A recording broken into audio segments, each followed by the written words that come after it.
Subscribe करें गुरुजी world और bell icon को प्रेस करें सबसे पहले सिलेक्शन के लिए।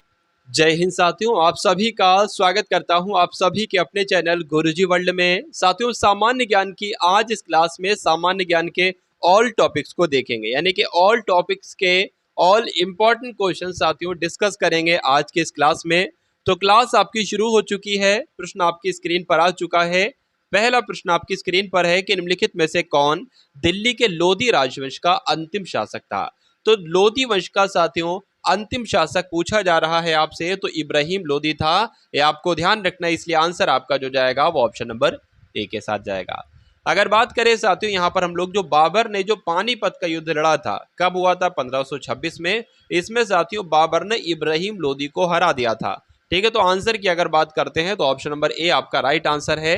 उसके बाद देखिए कि निम्नलिखित में से किसने 1875 में आर्य समाज की स्थापना की थी। तो पहली बात आपको ये ध्यान रखना है कि आर्य समाज की स्थापना 1875 में की गई थी। किसके द्वारा की गई थी साथियों? तो दयानंद सरस्वती के द्वारा की गई थी, जिनका आंसर यहाँ पर है ऑप्शन नंबर बी, तो बिल्कुल करेक्ट है। अगर बात करें दयानंद सरस्वती के बचपन का नाम क्या था, तो मूल शंकर था। इन्होंने एक नारा दिया था, वेदों की ओर लौटो। ये किसने नारा दिया था? दयानंद सरस्वती ने नारा दिया था। ये भी आपको ध्यान रखना है। चलिए, अब उसके बाद देखिए अगले नंबर का प्रश्न है कि प्राचीन बौद्ध ग्रंथ निम्न में से किस भाषा में लिखे गए थे। तो प्राचीन बौद्ध ग्रंथ साथियों किस भाषा में लिखे गए थे? तो पाली भाषा में लिखे गए थे। ये आपको ध्यान रखना है। आंसर आपका जाएगा ऑप्शन नंबर ए के साथ। हड़प्पा सभ्यता के लोगों को वर्तमान राजस्थान वाले क्षेत्र से कौन सी धातु मिली थी? तो साथियों हड़प्पा सभ्यता के लोगों को अगर बात करें राजस्थान से कौन सी धातु मिली थी, तो आपको ध्यान रखना है तांबा मिली थी साथियों। क्या मिली थी? तांबा मिली थी। उसके अलावा अगर बात करें साथियों जो राजस्थान का खेतड़ी है ना, यहाँ से साथियों ताम्र खानों से मंगाया जाता है। क्या चीज मंगाई जाती है ताम्र खानों से? तांबे को मंगाया जाता है। तो ये बात भी आपको ध्यान रखना है। चलिए, और अगर बात करें टिन कहाँ से मंगाया जाता है, तो अफगानिस्तान से मंगाया जाता है टिन। उसके बाद देखिए प्राचीन शहर हम्पी की अगर बात करें तो साथियों किस साम्राज्य की राजधानी थी? बताने की कोशिश कीजिए। तो साथियों विजयनगर साम्राज्य की राजधानी थी। इसलिए सही जवाब आपका जो होगा वो ऑप्शन नंबर ए के साथ जाएगा। अगर बात करें विजयनगर साम्राज्य की, तो इसकी स्थापना हरिहर और बुक्का ने की थी। कब की थी? तो 1336 में की थी। ये आपको ध्यान रखना है। उसके बाद देखिए साथियों नेक्स्ट नंबर का प्रश्न आपकी स्क्रीन पर है। आपसे क्या पूछा जा रहा है कि निम्नलिखित नेताओं में से कौन काकोरी ट्रेन डकैत मामले में अभियुक्त नहीं था? तो साथियों कौन अभियुक्त नहीं थे? तो भगत सिंह नहीं थे साथियों। उसके अलावा कौन कौन थे? राम प्रसाद बिस्मिल थे, रोशन सिंह थे और राजेंद्र नाथ लाहिड़ी थे, लेकिन भगत सिंह नहीं थे। अब नहीं थे साथियों, तो यही इस क्वेश्चन का बिल्कुल करेक्ट आंसर हो जाता है, जिनका भी आंसर यहां पर है ऑप्शन नंबर बी के साथ, तो बिल्कुल करेक्ट है। चलिए, उसके बाद देखेंगे साथियों नेक्स्ट नंबर का प्रश्न आपकी स्क्रीन पर है। पूछा आपसे क्या जा रहा है कि भारतीय राष्ट्रीय कांग्रेस की अध्यक्ष चुनी जाने वाली पहली महिला कौन थी? बताइए। चलिए, तो भारतीय राष्ट्रीय कांग्रेस की अध्यक्ष चुनी जाने वाली पहली महिला कौन थी साथियों? एनी बेसेंट थी। ये इस प्रश्न का बिल्कुल सही जवाब हो जाता है और आपको ध्यान रखना है इसका right answer option number D हो जाएगा। अगर एनी बेसेंट की बात करें तो मद्रास में इन्होंने होम रूल लीग का गठन किया था। ठीक है, ये आपको ध्यान रखना है। अब उसके बाद देखिए नेक्स्ट नंबर का प्रश्न आपकी स्क्रीन पर है कि महात्मा गांधी ने भारत छोड़ो आंदोलन निम्नलिखित में से किस शहर से शुरू किया था? तो महात्मा गांधी जी के द्वारा भारत छोड़ो आंदोलन को शुरू किया गया, लेकिन पूछा आपसे ये जा रहा है कि किस शहर से शुरू किया था? तो बॉम्बे शहर से शुरू किया था। ये आपको ध्यान रखना है। आंसर आपका ऑप्शन नंबर ए के साथ जाएगा। अगर बात करें साथियों भारत छोड़ो आंदोलन को क्या कहा जाता है, तो अगस्त क्रांति के नाम से भी इसको जाना जाता है। ये आपको ध्यान रखना है। उसके बाद देखिए नेक्स्ट नंबर का प्रश्न आपकी स्क्रीन पर है। आपसे क्या पूछा जा रहा है कि निम्नलिखित में से कौन ऐसे स्वतंत्रता सेनानी थे जिनकी डिजाइन के आधार पर वर्तमान भारतीय राष्ट्रीय ध्वज को डिजाइन किया गया है? बताइए। चलिए साथियों, आप सभी लोगों से रिक्वेस्ट है कि एक बार आप सभी लोग इस क्लास को लाइक करके क्लास को एक बार शेयर कर देंगे। क्या कर देंगे साथियों? शेयर आप सभी लोग अवश्य कर देंगे। चलिए, तो बात करें इस क्वेश्चन का राइट आंसर जो होगा वो पिंगली वेकैया के साथ जाएगा। आपको ध्यान रखना है, यानी कि आंसर जिनका भी यहाँ पर ऑप्शन नंबर सी है तो बिल्कुल करेक्ट है। उसके बाद देखिए कि निम्नलिखित में से कौन सा लाला लाजपत राय के लेखनों में से एक नहीं है? बताइए। चलिए, देखिए यहां पर अगर हम लोग बात करते हैं ना, तो अगर यहां पर बात करें मुझे यहाँ पर दिख रहा है कि जो इंडिया विंस फ्रीडम है ना, तो इंडिया विंस फ्रीडम ये पुस्तक के लेखक कौन है? मौलाना अबुल कलाम है। तो साथियों यही आपका तो राइट आंसर हो जाएगा, क्योंकि पूछा गया लाला लाजपत राय के लेखनों में से नहीं है, तो ये ऑप्शन नंबर डी वाला नहीं है। ठीक है, उसके बाद देखिए नेक्स्ट नंबर का प्रश्न आपकी स्क्रीन पर है। पूछा आपसे जा रहा है कि निम्नलिखित में से कौन सा महासागर दुनिया में तीसरा सबसे बड़ा महासागर है? बताइए। चलिए, तो कौन सा महासागर दुनिया में तीसरा सबसे बड़ा महासागर है? तो हिंद महासागर है, आपको ध्यान रखना है। इस वजह से आंसर आपका जो जाएगा वो ऑप्शन नंबर बी के साथ जाएगा, और जिनका भी आंसर यहाँ पर बी है तो बिल्कुल करेक्ट है। नेक्स्ट नंबर का प्रश्न आपकी स्क्रीन पर है कि पृथ्वी के वायुमंडल में अनुमानित रूप से कितने प्रतिशत आर्गन होती है? बताइए। चलिए, देखिए अगर बात करते हैं यहाँ पर हम लोग वायुमंडल की, तो सबसे अधिक मात्रा में जो होती है ना वो नाइट्रोजन होती है 78.08%, ऑक्सीजन होती है लगभग 20.95%, 20.95%, और आर्गन जो होती है ना वो 0.93% होती है, ये आपको ध्यान रखना है। तो यहाँ पर साथियों आपका राइट आंसर किस ऑप्शन के साथ जा सकता है? 0.93 की बात की जा रही है, यानी कि 1% के आसपास है, तो अनुमानित रूप लिखा हुआ है ना, तो इसलिए जिनका भी आंसर यहाँ पर है ऑप्शन नंबर ए के साथ तो बिल्कुल करेक्ट है। उसके बाद देखिए नेक्स्ट नंबर का प्रश्न आपकी स्क्रीन पर, बताइए। चलिए, निम्न में से किस राज्य में स्थायी वनों द्वारा आच्छादित क्षेत्रफल सर्वाधिक है? बताइए। तो साथियों जो वनों द्वारा आच्छादित क्षेत्रफल सबसे अधिक है जो ना, वो साथियों मध्य प्रदेश में है, ये आपको ध्यान रखना है। यानी कि भारत में सबसे ज्यादा अगर वनों का क्षेत्रफल है तो मध्य प्रदेश में है, ये आपको ध्यान रखना है।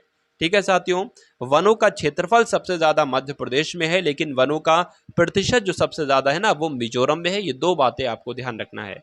उसके बाद देखिए नेक्स्ट नंबर का प्रश्न आपकी स्क्रीन पर है साथियों।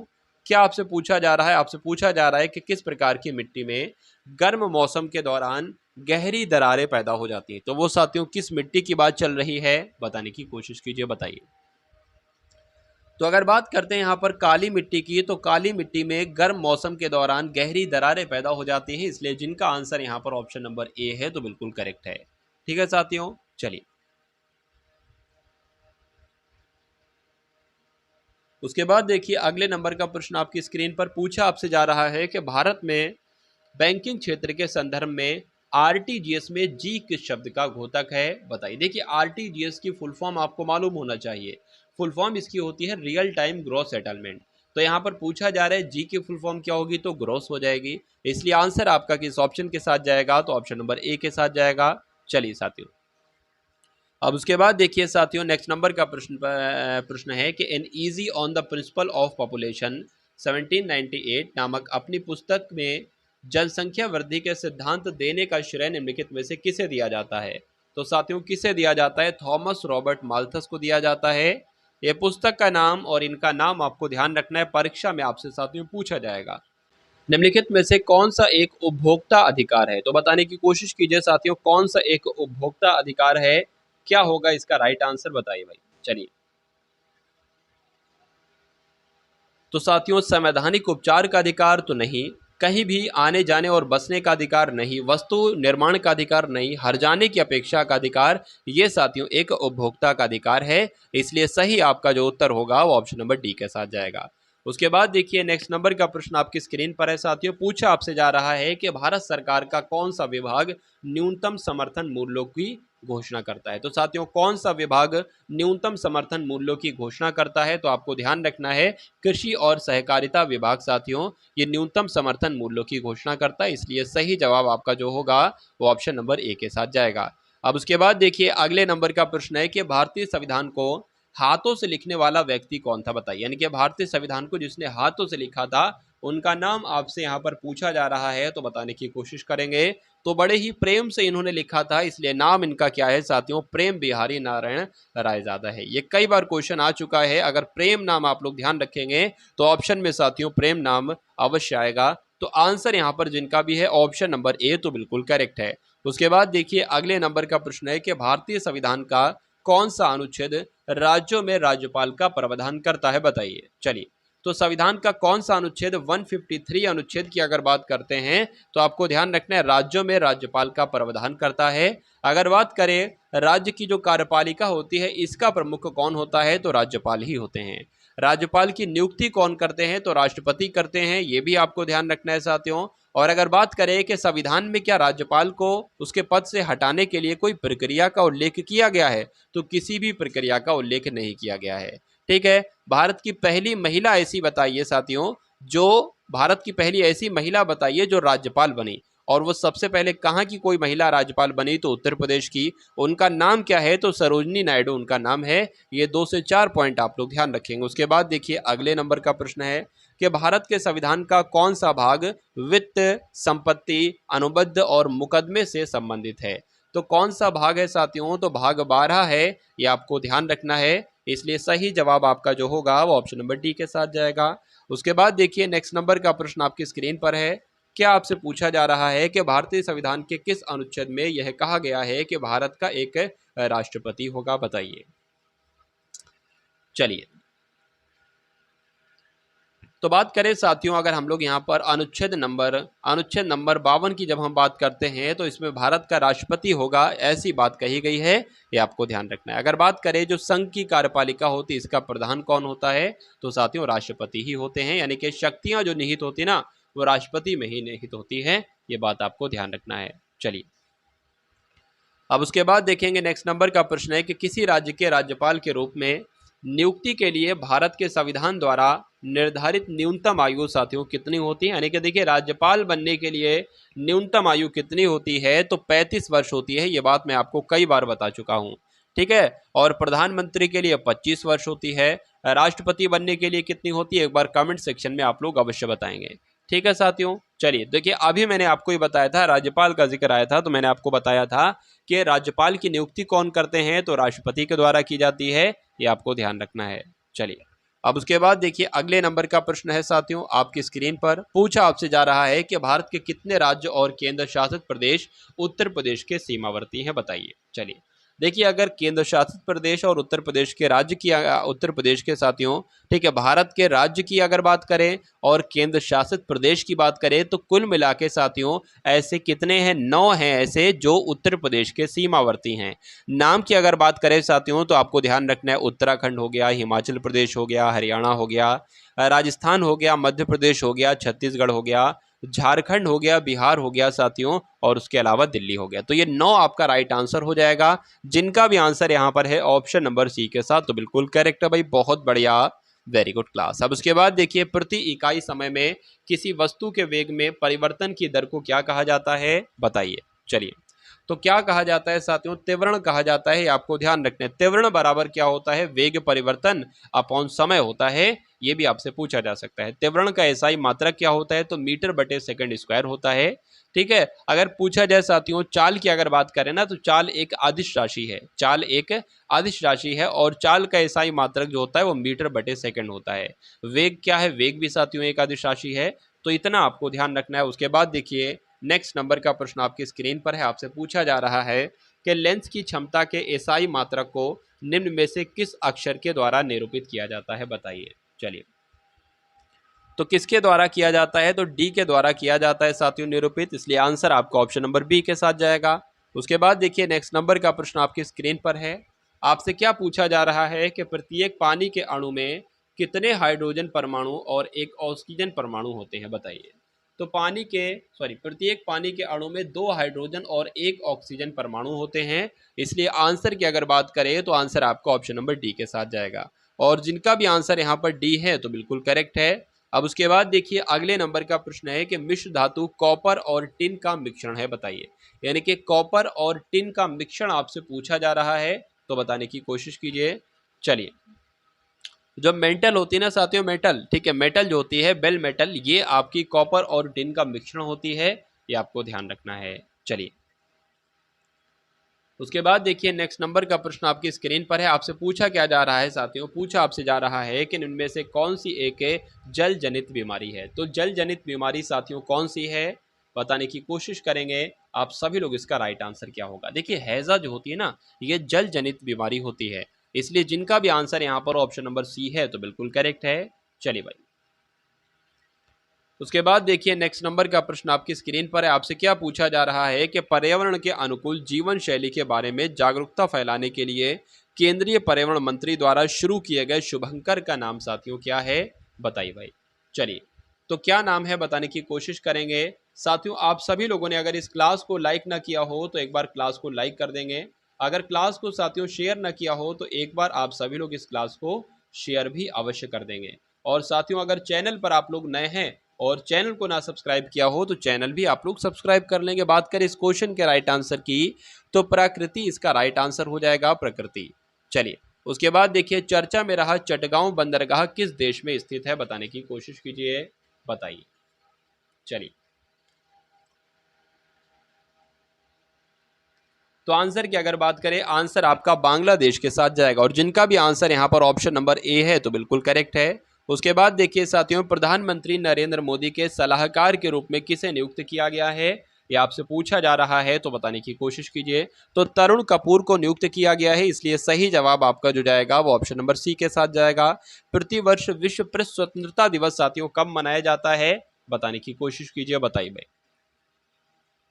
तो 3 मई को साथियों मनाया जाता है विश्व प्रेस स्वतंत्रता दिवस। सही जवाब आपका जो होगा वो ऑप्शन नंबर सी के साथ जाएगा। उसके बाद देखिए साथियों, जंगली जानवरों को कानूनी अधिकार देने वाला दुनिया का पहला देश कौन सा था, बताइए। तो कौन सा था साथियों, इक्वाडोर था। यानी कि जंगली जानवरों को कानूनी अधिकार देने वाला दुनिया का पहला देश कौन सा था, इक्वाडोर था। अंतर्राष्ट्रीय प्रवासी दिवस साथियों कब मनाया जाता है, 16 दिसंबर, 20 दिसंबर, 18 दिसंबर या 22 दिसंबर। तो कब मनाया जाता है, 18 दिसंबर को मनाया जाता है, ये आपको ध्यान रखना है।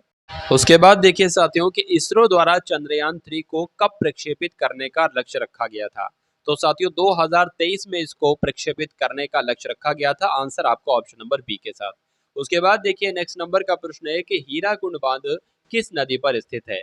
तो अगर हीराकुंड बांध की साथियों बात करते हैं तो ये कहाँ पर है साथियों, हीराकुंड बांध आपको ध्यान रखना है ओडिशा के संबलपुर में है। और पूछा जाए किस नदी पर स्थित है तो ये भी आप लोग ध्यान रखेंगे साथियों, महानदी पर स्थित है।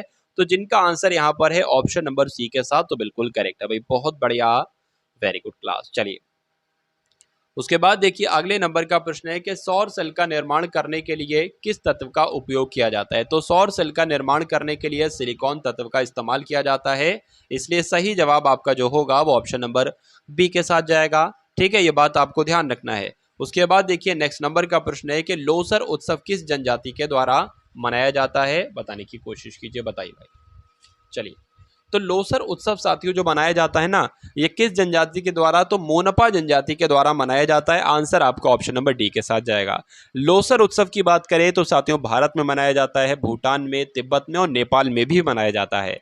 ठीक है, अगर बात करें साथियों जो लद्दाख में, तो लद्दाख में भी लोसर उत्सव मनाया जाता है। लोसर का मतलब होता है नया साल। क्या मतलब होता है, नया साल होता है। उसके बाद देखिए नेक्स्ट नंबर का प्रश्न है कि भारत रत्न प्राप्त करने वाले किस व्यक्ति का जन्मदिन इंजीनियर दिवस के रूप में मनाया जाता है, बताइए।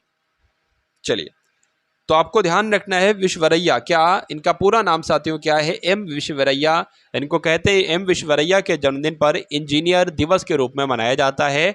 और इंजीनियर दिवस मनाया कब जाता है, तो 15 सितंबर को मनाया जाता है, ये आपको ध्यान रखना है।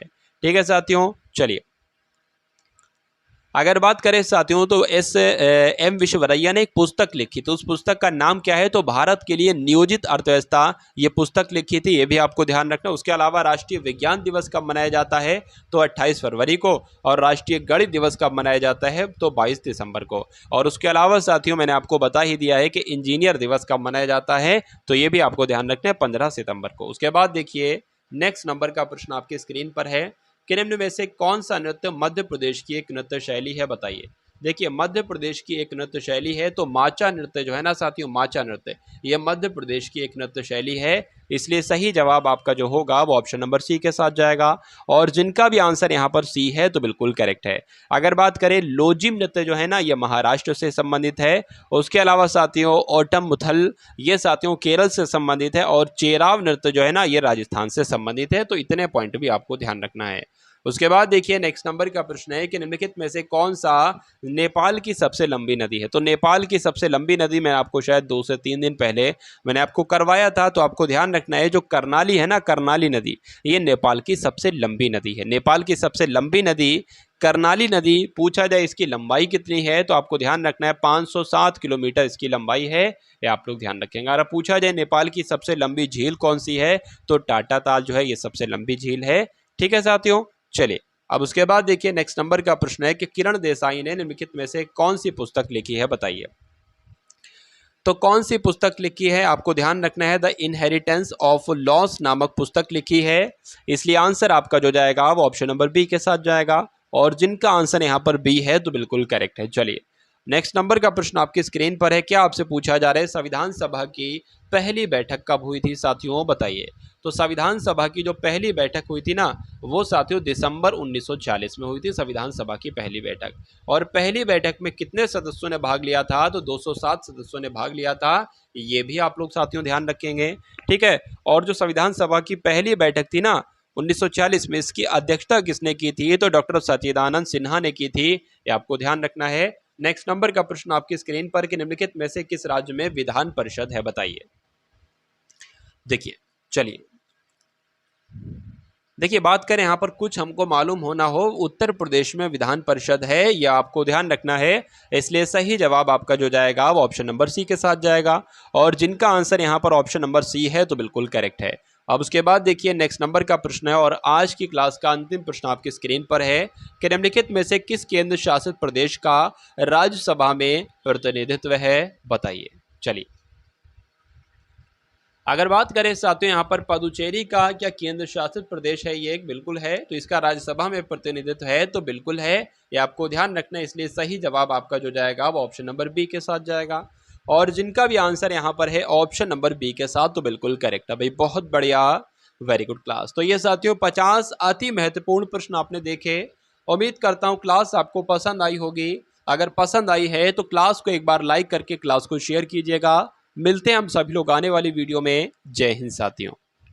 सब्सक्राइब करें गुरुजी वर्ल्ड और बेल आइकन को प्रेस करें सबसे पहले सिलेक्शन के लिए। सब्सक्राइब करें गुरुजी वर्ल्ड और बेल आइकन को प्रेस करें सबसे पहले सिलेक्शन के लिए।